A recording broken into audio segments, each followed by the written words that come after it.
It is Wednesday morning, July 22nd, 2022, and this is Daily Devotional. I'm not going to promise that I'm going to keep doing them, but I'm going to do one today. I'm going to take each day as it is.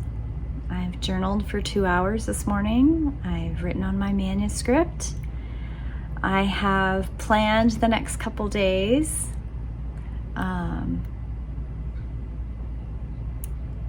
I'm going to try a reset button for me. So we're going to dive into today's daily devotional. What if we were transparent about our own failures? Not as some kind of performative vulnerability, but as an invitation to collectively destigmatize the messy process of lifelong learning. I read that, and it is quoted from Rachel Alaya. I don't know how to say that, but it was posted on the Youth Dynamics Facebook page. And those of you who've known me, I worked for Youth Dynamics many years ago. I was a house counselor and kind of an admin type person. I met one of my dearest friends in the whole world, Jana, there. And it was a place where I could use my talents to help people, but also I had support to grow on myself. Anyway, today's daily devotional, I really want to get back to this quote because I find it interesting because one of the things that I work on is being authentic. And that's kind of a code word right now. It's kind of a buzzword, being authentic. But I'm going to back up a little bit about my life. Years ago, when I first moved to Montana, one of the things that I promised myself is that I wasn't going to do things in my life that did not bring me joy and that did not fulfill my need to help people. And I've gotten off that a couple times, but even in that journey, I have tried to be honest with myself, honest with my failings, honest with my successes. But I grew up in a very dichotomous household where my mother parental figure tore me down all the time, and my paternal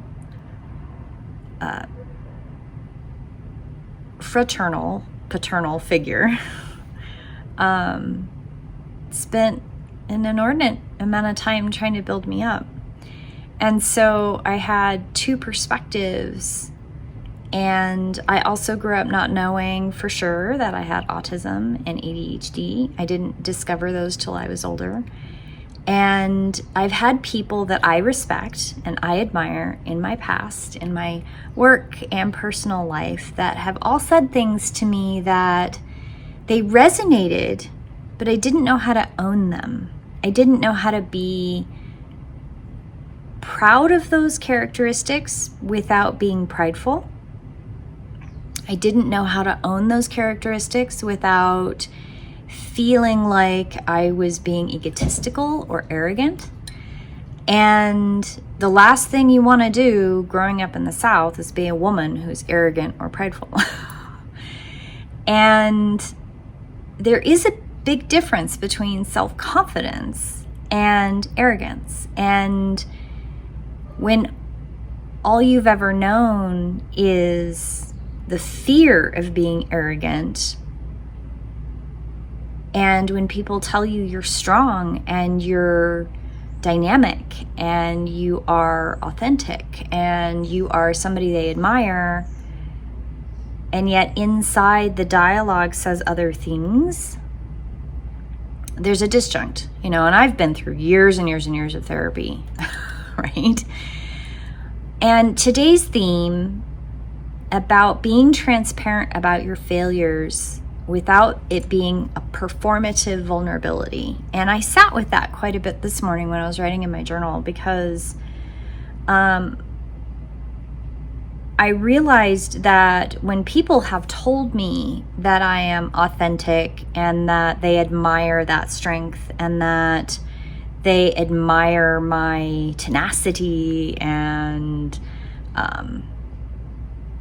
my ability to work through obstacles, or at least attempt to, even when I'm not successful, I really try. And I looked at that and I realized that they're validating that I'm not being authentic. I'm not being transparent about my successes and failures in a way to get attention. I just do them. But when I do get attention, I feel guilty about it. I feel guilty that somebody feels like they have to say it. But what I've been struggling with is realizing that they're not saying it to give attention in the way that I'm not narcissistically looking for attention. They're giving those words to me as a gift and as a validation, knowing that I do have a stigmatization. I have a stigma about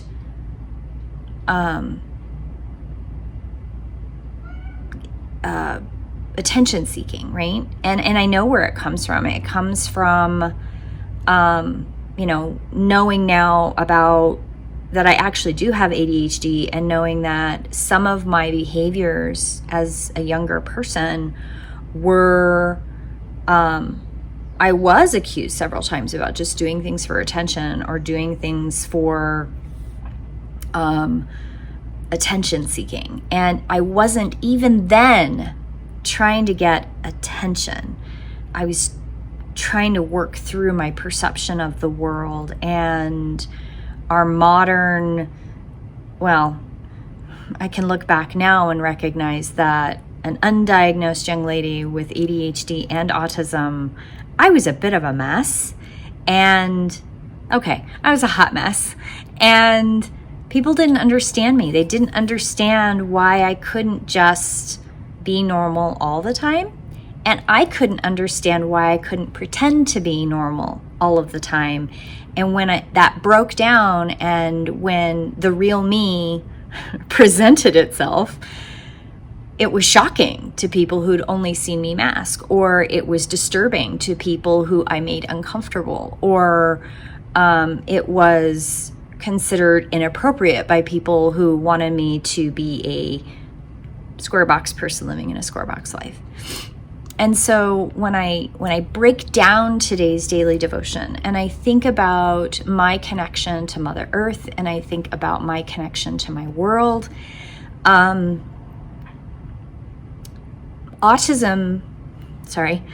sensitivity in autism has always made me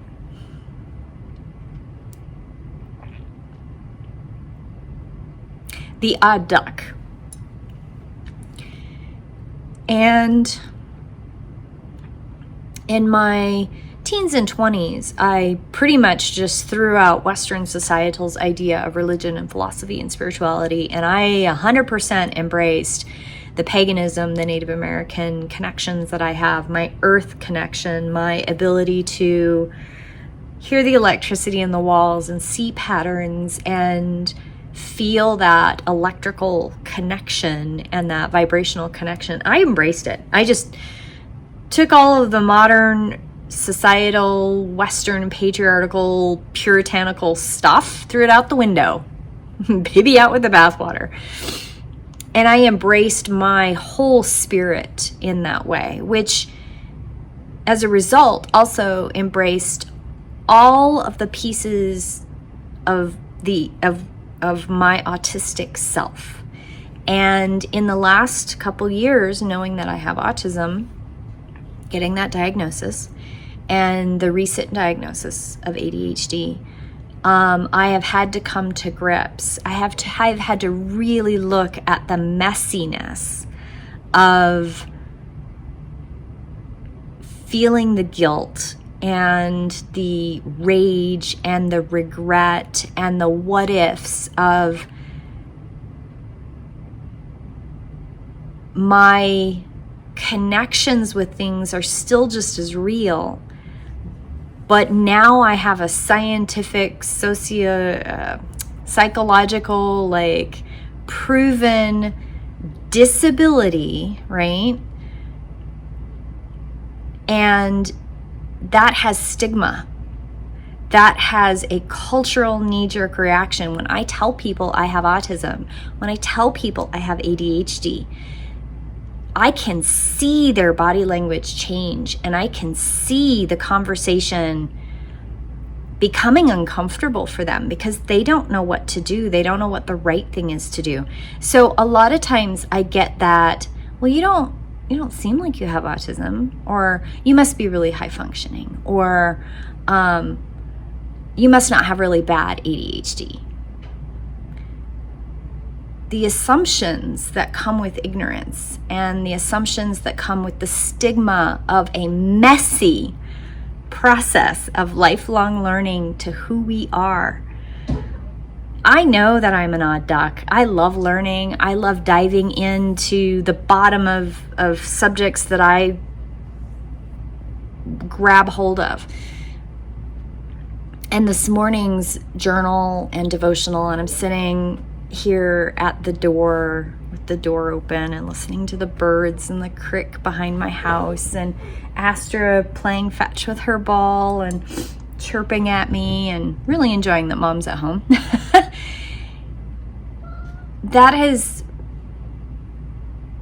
I have some trauma from this last year that I've really got to work through, that has made me physically ill in a way that I don't know when I'm going to be able to work again. At least like not a regular 9-to-5 job. I'm going to go back to seeing clients and working on energy work and working on me, because I've got to work through this. I've got to work through my place of peace. I've talked about before on this channel, my place of peace with how I present to the world that doesn't, and I can't help what other people's perceptions are. I can't. But I can work on trying my best to present myself to the world as authentically as possible, as genuinely as possible, acknowledging the layers of what makes me who I am, and so that I can continue to help people, because underneath all of the things I've ever done in my life, the thing that brings me joy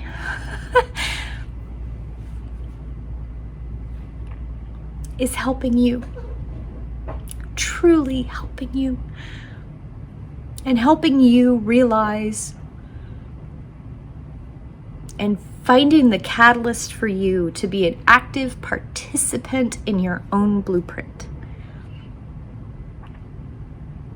Because I truly believe that people can help themselves when they know how to activate their life, how to be active participants in their life, and not where life just happens to them, but that they are an active participant in their life. And I will tell you, as an active participant in my life, it's not easy and it's messy. And that's the way it's supposed to be. And you have tears of joy, and you have tears of sadness and frustration. And coming from somebody who has a perception of the world that is different from mainstream, I will tell you that each and every one of you have something to contribute to our world, to our community. None of us are alone. None of us are alone. I don't care how lonely you feel. You're not alone. That feeling is genuine, but you are not alone. There is somebody out there that needs you in their community to make their community whole. And I am striving to find where my place is in the world, because I am a carer and I am a catalyst. I am psychic. I am intuitive. I am a seer. But I'm also autistic and ADHD. I am a woman in a patriarchal society.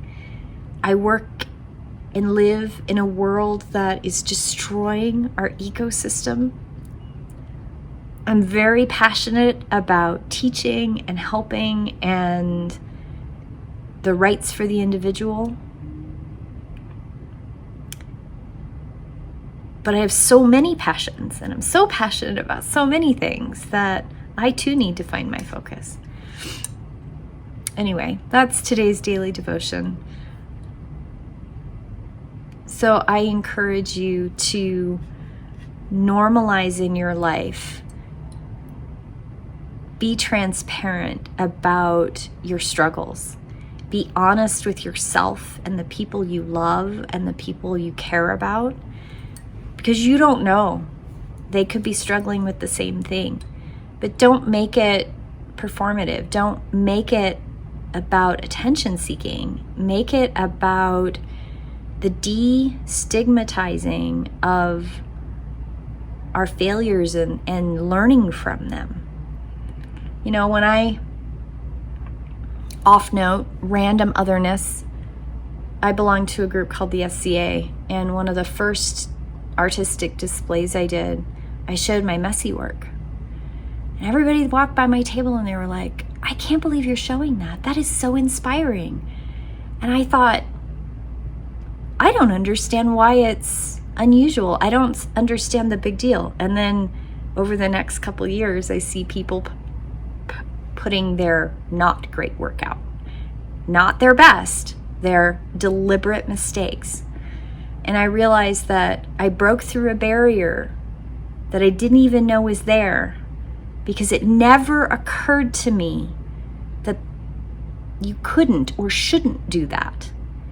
And I have found that in my life, I do that over and over and over again. And that's what daily devotions are about. Daily devotions are about me getting out there, to me, what seems like something that everybody should do. Everybody should take every morning.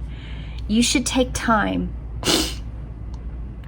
to sit and connect with Mother Earth and connect with yourself and your heart and find your place of peace, so that you can turn around and be the cliche of the best that you can be in your day, and be in a place of peace where you can give to your community and do the things that you need to do without depleting your inner source of self.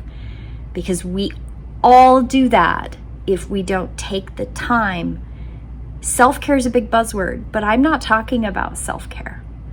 I am talking about the daily devotional moments of finding your place of peace and activating your participation in your own life. And that's not selfish. I think the word I'm looking for is personal integrity and peace. Peace that you can share. So have a blessed day. This is a longer daily devotional, but I think it's important. Have a blessed day.